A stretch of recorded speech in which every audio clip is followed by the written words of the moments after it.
Lamentações, capítulo 3, versículo 21 ao versículo 26. Vamos fazer uma leitura alternada, para que os irmãos grave bem o texto, memorize bem o texto sagrado. 21 a 26. Eu vou iniciar a leitura e os irmãos seguem então no verso seguinte. Quero trazer à memória o que me pode dar esperança.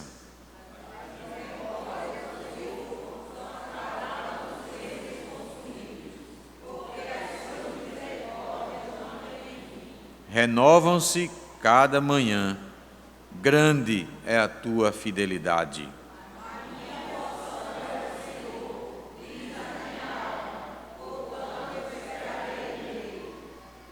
Bom é o Senhor para os que esperam por Ele, para a alma que o busca.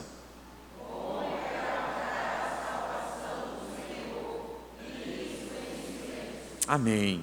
Quero lhe convidar agora a um momento de oração.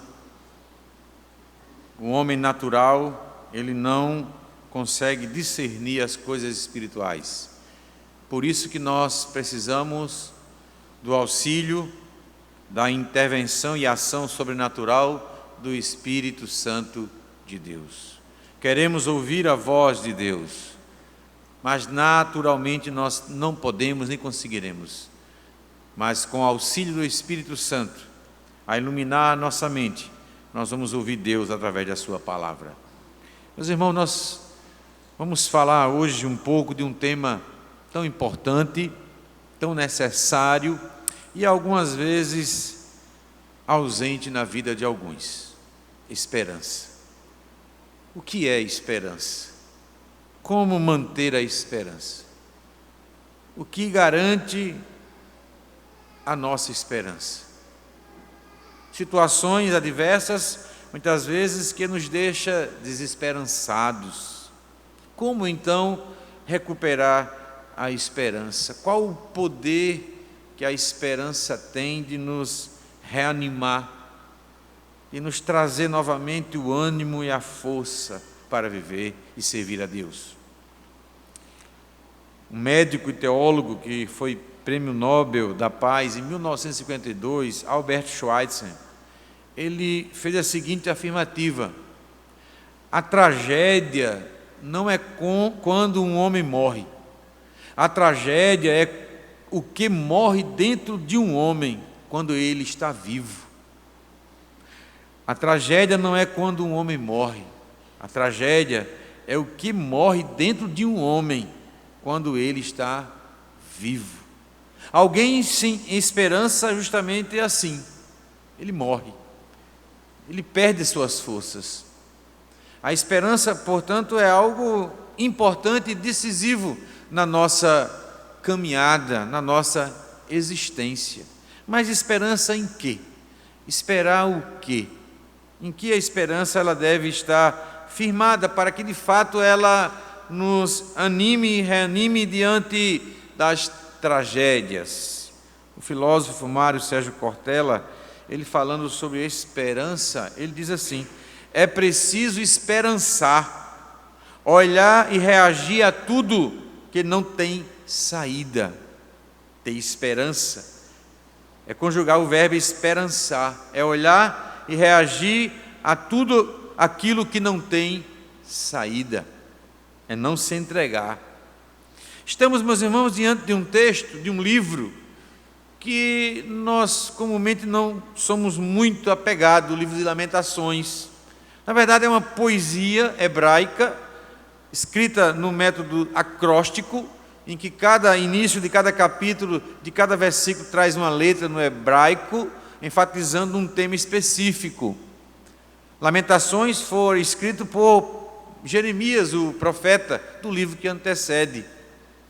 Mas é um livro que é esquecido de nós e muitas vezes lembramos apenas desse versículo 21, quando o autor, Jeremias, o profeta, diz: quero trazer à memória o que me pode dar esperança. Então, rapidamente, corremos à procura de algo que nos dê esperança. E isso se faz quando nós nos encontramos em situações, em momentos da nossa vida em que a esperança vai embora, em que nos falta a esperança. E ficamos então a procurar algo que nos dê esperança. Este livro, ou esta poesia, ela foi escrita num contexto de muita aflição e sofrimento para o povo de Israel. Foi escrito no período do exílio babilônico, no período em que a cidade de Jerusalém e o templo em Jerusalém foi destruído por Nabucodonosor II, em 587.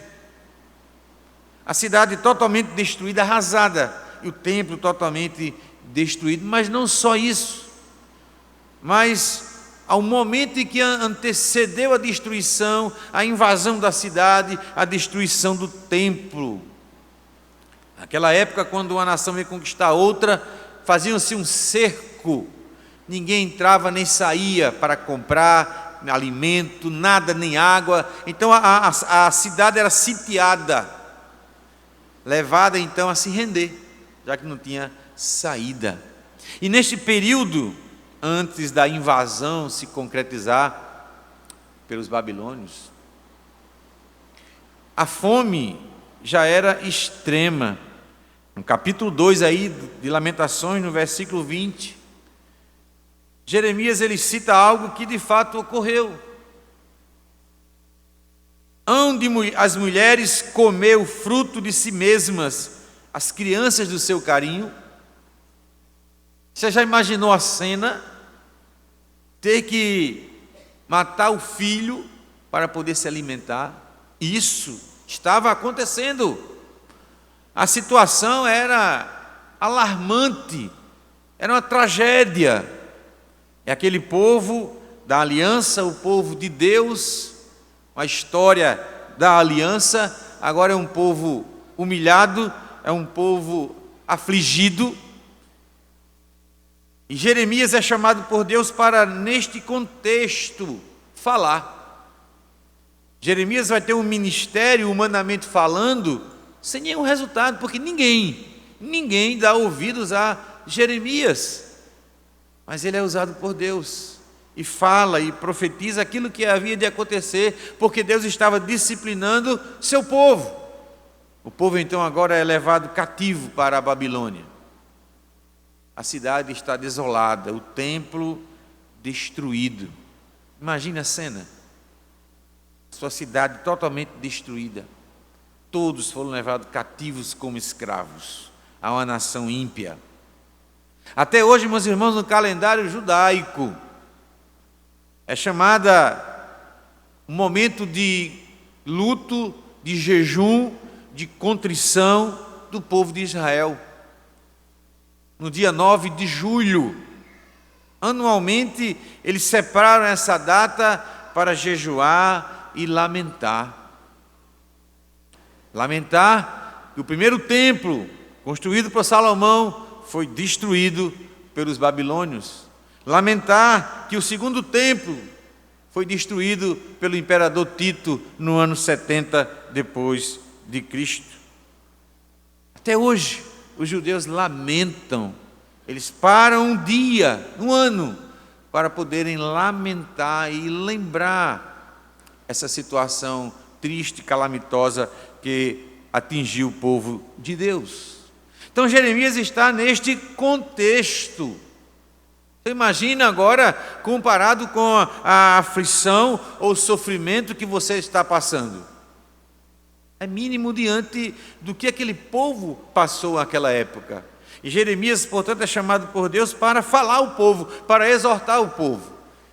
O livro de Lamentações era usado pelo povo lá no exílio, para se lembrarem, e depois do exílio, se lembrarem então dessa calamidade de poder estar refletindo sobre o que acontecera.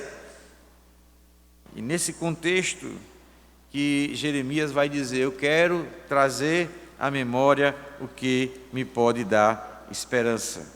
Volta um pouquinho lá no capítulo 1 de Lamentações e veja comigo algumas coisas que estavam acontecendo, qual era o sentimento, não só no coração do profeta Jeremias, mas no coração de todo israelita. Olha o que diz o verso 1: como já solitária a cidade outrora populosa, tornou-se como viúva a que foi grande entre as nações, princesa entre as províncias, ficou sujeita a trabalho forçados. Chora e chora de noite, e as suas lágrimas lhe correm pelas faces. Não tem quem a console entre todos os que a amavam. Todos seus amigos procederam perfidamente contra ela, tornaram-se seus inimigos. Olha o que ele diz de Judá: Judá foi levado ao exílio, afligido e sob grande servidão. Habita entre as nações, não acha descanso. Todos os seus perseguidores o apanharam nas suas angústias. No versículo 12, Jeremias diz: não vos comove isto a todos vós que passais pelo caminho? Considerai e vede se há dor igual à minha, que veio sobre mim, com o que o Senhor me afligiu no dia do furor da sua ira. Uma amostra do sentimento que tomava conta do coração do profeta Jeremias e de todo israelita naquele momento. A cidade destruída, desolada, abandonada, o templo destruído totalmente. Não há um lugar para se adorar, mas a cultuar a Deus. Estão todos agora exilados na Babilônia, como escravos. Este livro de Lamentações, ele trata basicamente e traz 3 temas: julgamento, arrependimento e caráter de Deus. São os 3 assuntos que permeiam todo o livro de Lamentações, os 5 capítulos de Lamentações. Julgamento, porque o povo de Deus, àquele momento, estava pagando, estava recebendo a disciplina de Deus sobre o seu pecado. Estava, portanto, prestando contas a Deus do seu pecado, da sua desobediência. O arrependimento seria a resposta apropriada ao julgamento. Deus permite toda aquela situação aflitiva, de sofrimento, de calamidade, porque Ele ama o seu povo, porque Ele não abandona o seu povo. E o povo vai ficar durante 70 anos cativo no Egito, lá na Babilônia. E ele depois de 70 anos volta para Israel, para Jerusalém. Deus permite, porque Deus está julgando o seu povo, levando o seu povo ao arrependimento. O terceiro assunto fala do caráter de Deus.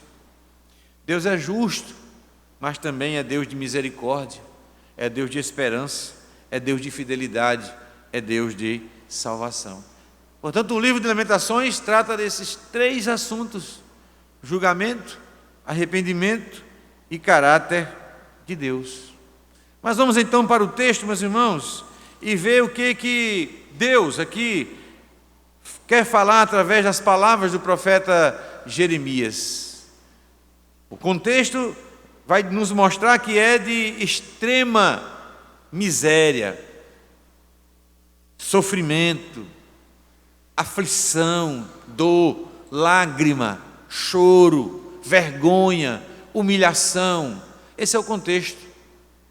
E mais ainda que Jeremias olha, prega, e o povo não se arrepende. E o povo não se arrepende do seu pecado. Mas Jeremias, ele vê a profundidade do julgamento, o tamanho do julgamento, o peso da disciplina, quando ele olha para Jerusalém desolada, quando ele olha ali o local onde era o templo e não há mais nada.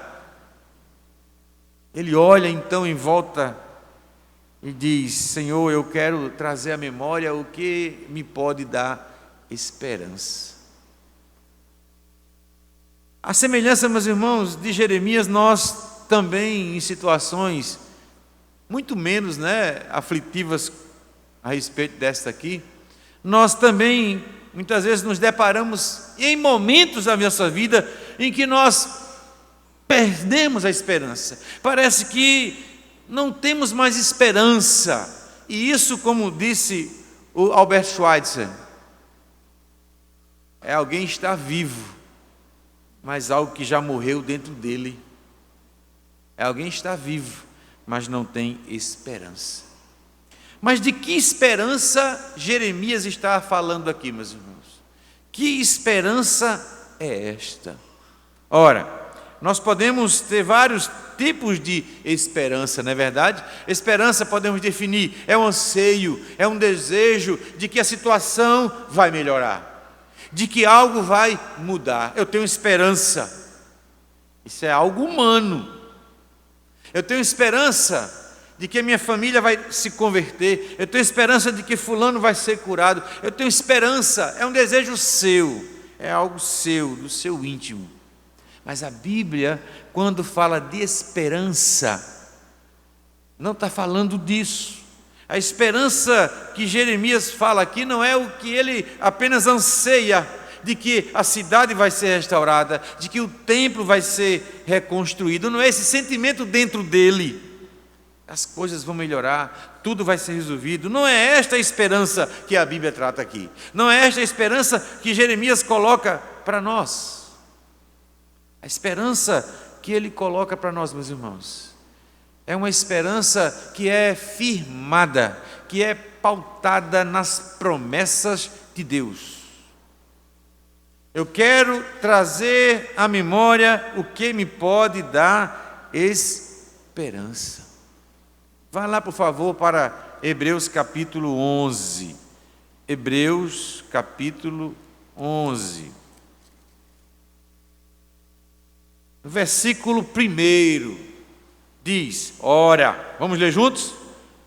Ora, é a certeza de coisas que se esperam, a convicção de fatos que se não veem.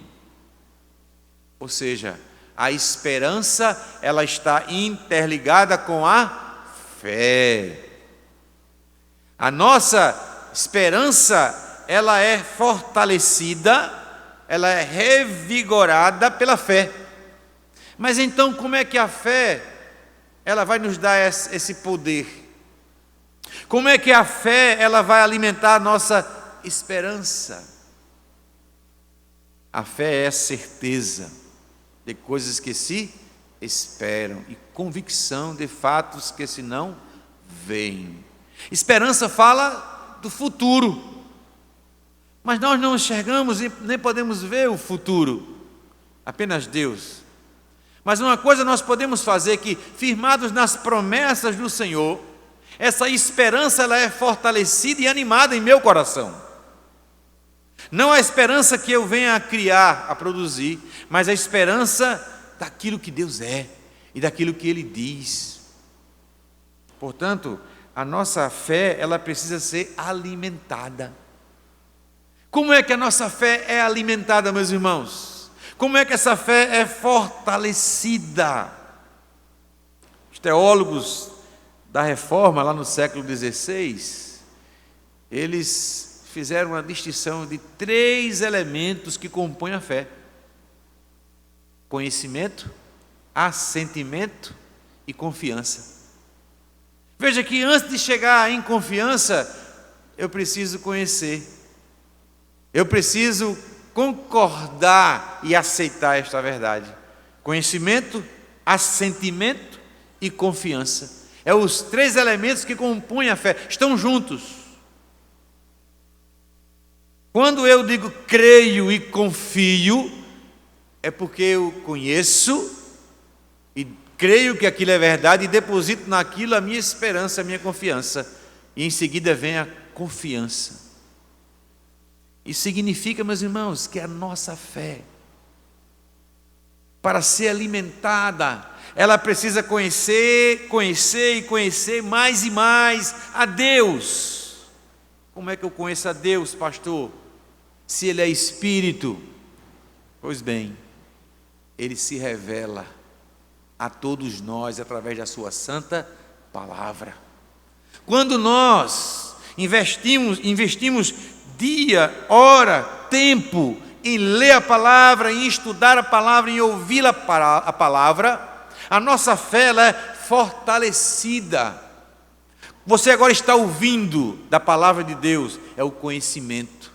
Você então vai trabalhar no seu intelecto, na sua razão, e você vai dizer: isto é verdade, isto é bom para mim, eu quero. E em seguida vem a confiança. São os 3 elementos. Portanto, a fé, quando ela é alimentada pela palavra de Deus, que fala a respeito de Deus, a minha esperança, ela é fortalecida e reanimada. Porque a minha esperança, a Bíblia trata de esperança a respeito das promessas de Deus. Aquilo que Deus diz a meu respeito, naquilo que Deus diz a respeito de mim, da minha família, do meu futuro. Porque Deus não pode mentir, que Deus não é o homem que volta atrás. Deus diz e vai se cumprir. Então Jeremias diz: eu quero trazer à memória o que me pode dar esperança. E aqui ele cita 2 coisas relacionadas a Deus, que fazem parte do caráter de Deus, e que em nós, sendo reavivadas na memória, vão nos dar esperança. Vamos lá, o que ele diz no verso 22? Vamos ler? As misericórdias são misericórdias, verso 23, renovam-se cada manhã. A primeira coisa que Jeremias chama a atenção, que faz parte do caráter de Deus e que me pode dar esperança, são as suas misericórdias. A palavra misericórdia em hebraico é hesed, que é correlata de graça no Novo Testamento. Misericórdia é Deus não nos dar aquilo que nós merecemos, Ele deixar de dar aquilo que nós merecemos, e Ele podia dar, mas Ele não dá, porque Ele é misericordioso, Ele deixa de dar aquilo que nós merecemos. Mas veja no contexto de Jeremias, o povo estava sofrendo, cidade desolada e destruída, o templo destruído, eles levados cativos para a Babilônia. Mas Deus poderia muito bem, e seria justo se fizesse, destruir o seu povo, mas Ele não destrói, porque Ele é misericordioso. E às vezes, meus irmãos, nós choramos, lamentamos, esperneamos, feito criança, por causa das aflições, e esquecemos, meus irmãos, que se Deus nos destruísse, se Deus nos consumisse, Ele continuaria sendo justo, mas Ele não faz, porque Ele é misericordioso para com você, e isso me dá esperança, porque eu não mereço, ainda não mereço o justo castigo, a justa recompensa e a justa condenação, porque Ele é misericordioso. E Jeremias diz: estas misericórdias são o quê? A causa de não sermos consumidos. A palavra aqui em hebraico são a causa. Deus não destrói você, Deus não destruiu o povo ali, nem Jeremias na época de Daniel, porque Deus é misericordioso. A causa dele não destruir é porque Ele é misericordioso. Mas o termo aqui em hebraico significa que essa misericórdia de Deus, ela tem a ver com a aliança. Essa misericórdia de Deus, que são a causa de não sermos consumidos, está relacionado com a aliança que Ele tem com o seu povo. Deus não é o homem que minta nem que volte atrás na sua palavra. Quando ele chamou Abraão, ele fez uma promessa a Abraão, ele fez uma aliança com o seu povo. E este povo, mesmo sendo rebelde, idólatra, desobediente, Deus disciplina, mas ele não destrói por causa da aliança. Meus irmãos, este versículo é o versículo para todos nós, toda manhã que nós acordarmos, declararmos: a misericórdia do Senhor são a causa de eu não ser destruído, porque você merece, porque eu mereço, nós merecemos, mas por causa da aliança que Deus tem conosco em Cristo Jesus, Ele não nos destrói. São a causa de não sermos consumidos. Outra coisa relacionada à misericórdia que Jeremias traz, ele diz: porque as suas misericórdias não têm fim. É um Deus longânimo, assaz benigno. É um Deus justo, mas também é um Deus de misericórdia. É um Deus longânimo para conosco. Não se esqueçam de que todo esse relacionamento de Deus com o seu povo, com você, é em Cristo Jesus.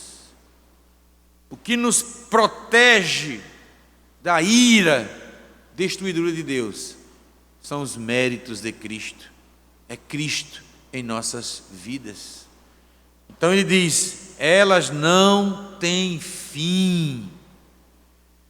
Isso é motivo de alimentar a minha esperança. Eu quero trazer à memória o que dá esperança. Sim, Deus é misericordioso. E essa é a causa de eu não ser destruído. Então a minha esperança ela é alimentada, porque ela é fundamentada naquilo que Deus diz, que Deus promete, que está relacionado ao seu caráter imutável. Não tem fim. Isso nos dá segurança, mas não pode de forma alguma nos levar a uma zona de conforto com o pecado. Não pode nos levar a nos acomodar com o pecado, a flertar com o pecado. Esse conhecimento que é passado a nós pela palavra de Deus é para nos levar, meus irmãos, a um senso de compromisso, de gratidão a esse Deus. Não tem fim. E o último aspecto que Jeremias coloca com relação às misericórdias de Deus: elas são a causa de você não ser consumido, elas não têm fim e elas se renovam a cada manhã. A cada manhã estas misericórdias se renovam em nossas vidas. É interessante, meus irmãos, que para uma coisa ser melhorada, né, a afirmativa ser melhorada, ela precisa a cada dia ser renovada e trazer algo melhor. Na filosofia é assim. Mas aqui ela não precisa ser melhorada. Sabe por quê? Porque Deus, o seu caráter não muda. O seu amor para conosco é afirmado na aliança que Ele tem. É um amor imutável, é um amor que não muda, é um amor que não aumenta nem diminui, porque é um amor firmado em Cristo, através de Cristo para com o seu povo.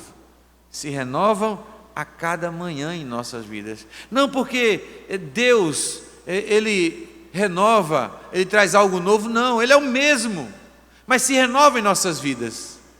Então Jeremias diz: apesar desse povo rebelde, deste povo idólatra que abandona Deus, o que eu posso trazer à memória para dar esperança?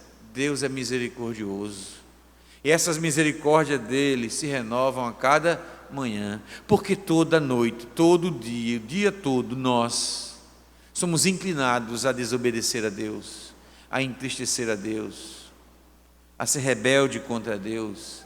Por isso que essas misericórdias são renovadas pelo caráter permanente e imutável de Deus. A segunda coisa que Jeremias coloca, meus irmãos, e que pode lhe dar esperança, a primeira qual é? As misericórdias de Deus. A segunda coisa que ele traz, que está relacionada ao caráter de Deus, é a sua fidelidade. Grande é a tua fidelidade. Vamos lembrar do hino 32, né? Tu és fiel, Senhor. Ele é fiel, um hino totalmente dedicado à fidelidade de Deus. Alguns, interpretando o texto de maneira equivocada, o assunto, vai dizer então e declarar que Deus é fiel a ele, Deus é fiel a mim, por isso e por isso. Não é isso. A Bíblia não fala disso. A Bíblia diz lá em Deuteronômio 7, verso 9: saberás, pois, que o Senhor teu Deus, Ele é Deus fiel. Ele é o Deus fiel. Fiel no grego, a palavra pistel, é a palavra confiança. É o Deus que requer de nós confiança. Podemos confiar nele, porque aquilo que ele diz, ele vai fazer. Porque aquilo que ele diz, ele não volta atrás. Isso é a fidelidade de Deus. Vai se cumprir. Por mais que o mundo, que as trevas, que o diabo intentem contra os planos de Deus, esses planos são imutáveis, são irrevogáveis e vão se cumprir. Deus é fiel a si mesmo. 2 Timóteo 2,13, a respeito de Deus, diz lá Paulo a Timóteo: se formos infiéis, ele permanece fiel, não pode negar-se a si mesmo. Você já imaginou se a fidelidade de Deus a você dependesse da sua fidelidade a Deus? Estávamos perdidos.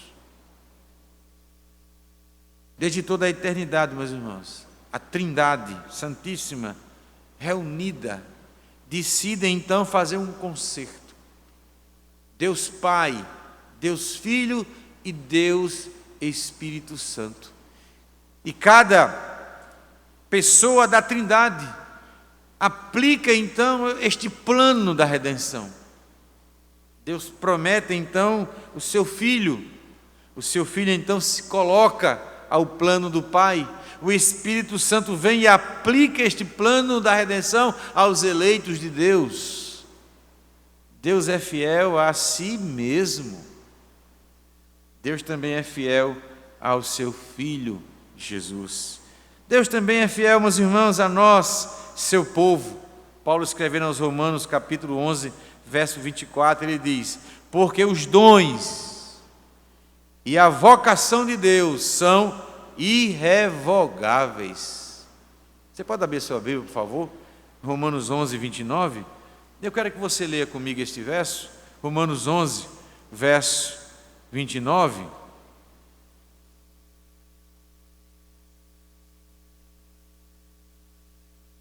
Romanos 11, 29.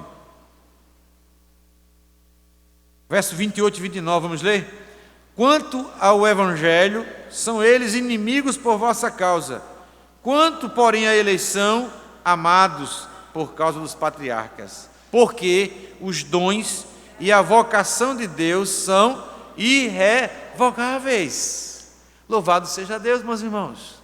A esperança de Jeremias, em face de tão grande calamidade, ela vai ser revigorada a partir da verdade da misericórdia, a partir da verdade da fidelidade de Deus. Não há, meus irmãos, outro lugar em que nós possamos reanimar nossa esperança. Não há, meus irmãos. Quantos colocam esperança no novo governo? Quantos colocam esperança na política? Não é verdade? E o que nós podemos perceber, meus irmãos, é decepção. Porque homem algum, porque política alguma pode substituir Deus. Só Deus é a nossa esperança. Devemos colocar nele a nossa esperança. Mas para concluir, meus irmãos, abra lá em Hebreus, capítulo 6. O autor aos Hebreus vai falar da esperança como âncora, né? Esperança, âncora da alma. Âncora da alma. Hebreus capítulo 6, versículo 13 ao verso 20. Olhe na sua Bíblia, me acompanhe a leitura que vamos fazer desse texto. Pois quando Deus fez a promessa a Abraão, visto que não tinha ninguém superior por quem jurar, jurou por si mesmo. Por isso que ele é fiel a ele mesmo, dizendo: certamente te abençoarei e te multiplicarei. E assim, depois de esperar com paciência, obteve Abraão a promessa. Pois os homens juram pelo que lhe é superior, e o juramento, servindo de garantia para eles, é o fim de toda contenda.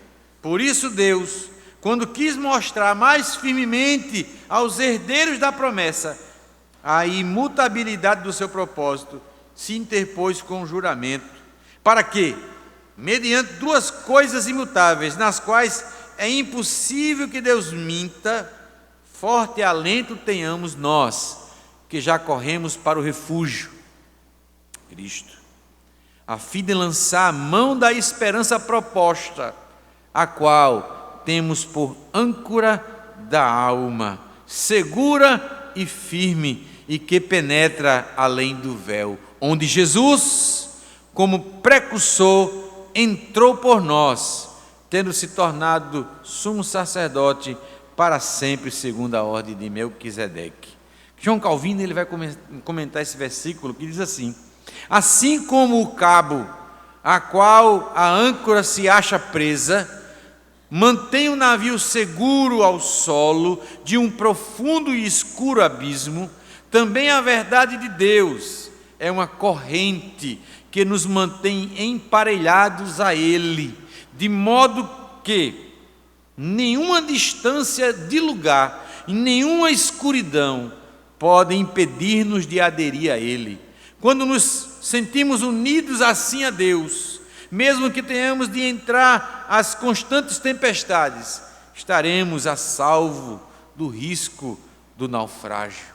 Eis a razão, porque o autor nos diz que a âncora é uma esperança segura e firme. É possível que uma âncora se quebre, ou que um cabo se rompa, ou que um navio se faça em pedaços pelo impacto das ondas. Isso sempre sucede no mar, mas o poder de Deus que nos protege é algo completamente distinto, bem como também é a força da esperança e a plena estabilidade de sua santa palavra. Que Deus nos abençoe, meus irmãos, que a nossa esperança esteja firmada nas promessas do Senhor.